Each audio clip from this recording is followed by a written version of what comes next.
And that was mostly Billy's work after that.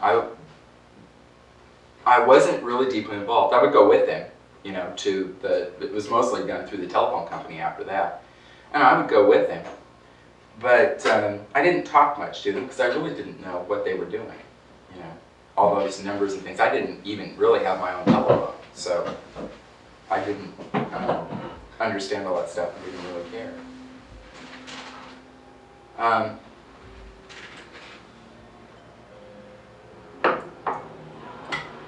I remember one particularly vivid meeting where at that point we had moved from the living room out into the garage. They'd done enough of it that we could sit out in the garage then, mixed company. And I was just feeling enthusiastic. I suggested that we should have some kind of a newsletter. And we needed a library of some kind because in Portland, we had both of those things through Portland Town Council. And so it just seemed like, you know, yeah, every gay organization has this, don't they? In those days, I can't believe how stupid I was at that time, because it seemed pretty obvious that if we were going to have these things, that we were the ones that were going to have to do it. You know, at Portland Town Council, you just kind of walked in and it was all there, you know. It wasn't like, most of the magic of creating it had already happened, and so it was something that had sprung full grown, kind of. But here, we had to deal with the details, you know, the nitty-gritty of getting it put together. And I was just thinking, well, this is so simple. Sure, all we need is a newsletter and a library. I mean, big deal. As soon as I suggest it, Billy's sitting over there going, well, okay, why don't you do that? What do I know? But eventually, you know, we did get those things. The first meeting of the newsletter, we met in Roseburg at this print shop out behind Garden Valley.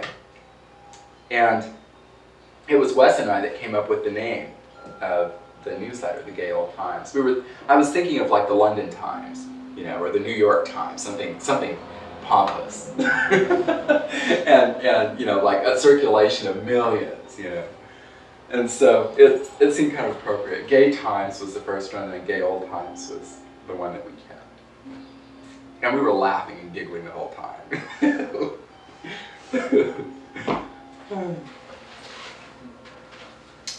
Well, okay.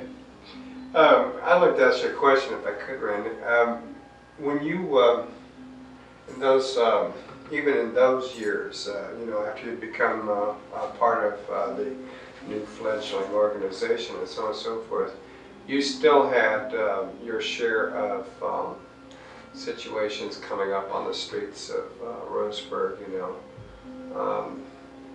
I remember you telling me about that, and I think other people would be interested in also in how you handle things like that. Because, you know, whereas you're not the most, you know, shall we say, flamboyant, on the other hand, you've been a totally honest person. That's been a major thing in your life, and you've never made a great deal of effort in hiding things. So you'd walk down Jackson Street or wherever, and if you would get these hostile situations, how you handle them, I think that's very interesting.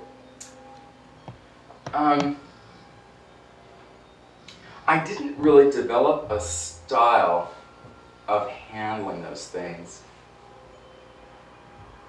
for a few years. It was after I'd come back from San Francisco.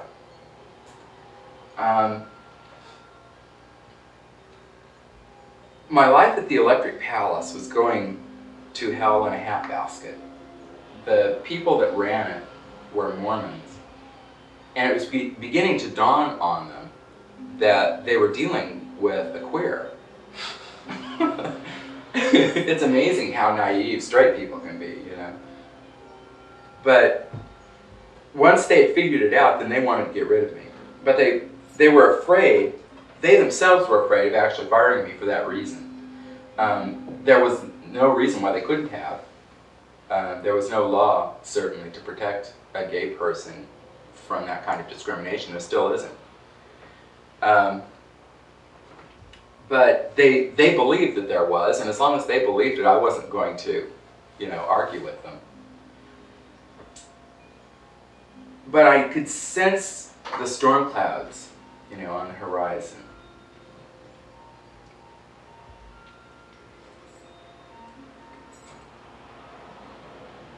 They were sure that I was picking up on the basically teenage clientele that was at their establishment, which I think was true. I don't believe it was like a conscious effort on my part. I think it was as much them trying to pick up on me as the other way around. But I certainly wasn't doing anything to discourage it.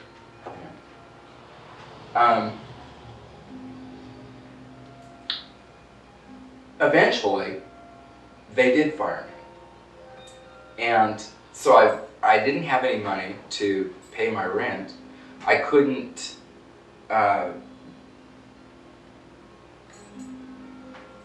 get another job in the area because I couldn't get a good job recommendation from them. So I went out to talk to Billy about it one afternoon. And I'm just a mess. I'm out there at his house, and I'm just about to cry. I'm feeling miserable. Nothing's working. I can't think of a way out of this.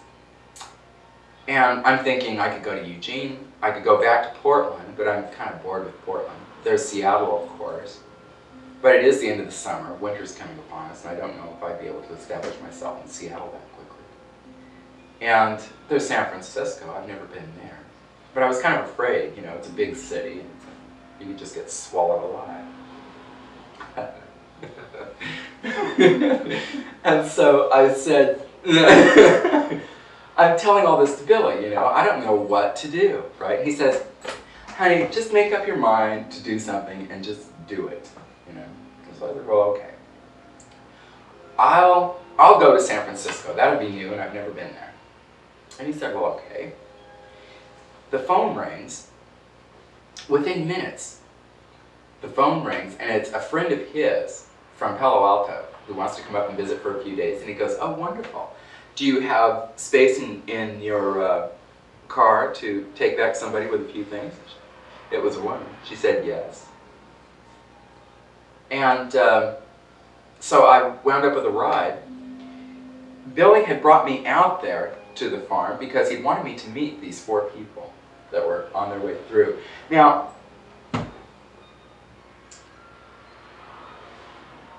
I understand from other sources that this particular story is highly embarrassing to certain individuals who would love to forget this thing ever happened. But it did happen. And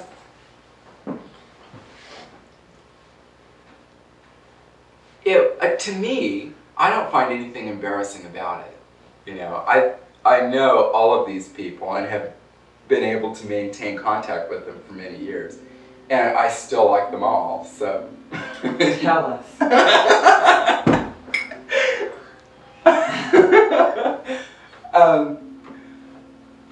What had happened was that there were these 4 fairies coming north. They were going to a rainbow gathering in Washington.